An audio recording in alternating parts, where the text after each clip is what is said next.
جزاکم ربکم خیر الجزا. اے عزادارو، ایک مرتبہ جیسے زہرقین پہنچے ہیں نا، تعلیم کرتی ہے اس حالت میں بھی کہ زہیر ابن قیس بہت زخمی تھے. عزادارو، بڑھ کر وہ حملہ کیا ہے کہ زادے کفر و شام کی دیواروں سے ٹکرانے لگے. عزادارو، ایک ظالم نے پیچھے سے مڑ کر ایک نیزے کو چبولا. ارے زہیر ابن قیس زمین پر گرے. آواز دی، آقا حسین، غلام کا آخری سلام. حسین دوڑے، اپنی آغوش میں اٹھایا. اے زہیر، تو نے بھی ظالم بے کسی میں حسین کو تنہا چھوڑ دیا. انا للہ وَإِنَّا إِلَيْهِ رَاجِعُونَ. رضا بقضائه وتسليما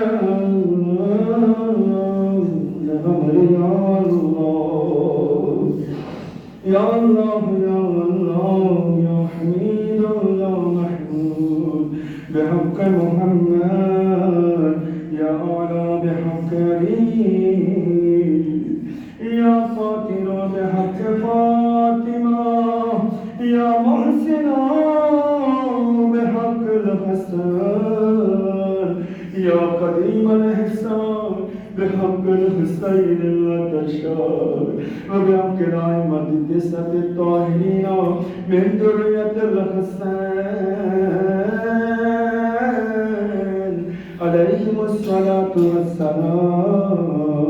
بارلاغ ہماری اس قلیل عبادت کو قبول فرما. خدایا ہمیں جو بھی پریشان ہیں عالم کی پریشانیوں کو دور فرما. جو مقروض ہیں ان کے قرضوں کو عزبِ بلا فرما. جو لوگ بیمار ہیں مریض ہیں ان سب کو شفائے کاملہ عاجل عطا فرما.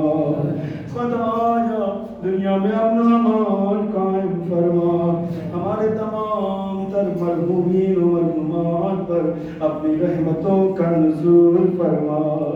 اے میرے اللہ، جہاں کہیں بھی مسلمان ہیں ان کی جان مال عزت و آبرو، ان کی ناموس اور بچوں کی حفاظت فرما. خدایا اپنی آخری حجت منتقم خون حسینی یوسف زہرا امام عصر کے ظہور پرنور میں تعجیل فرما اور ہم سب کو ان کی آبان و انصار میں شمار فرما.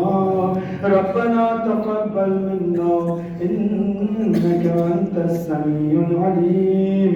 ماتم حسین.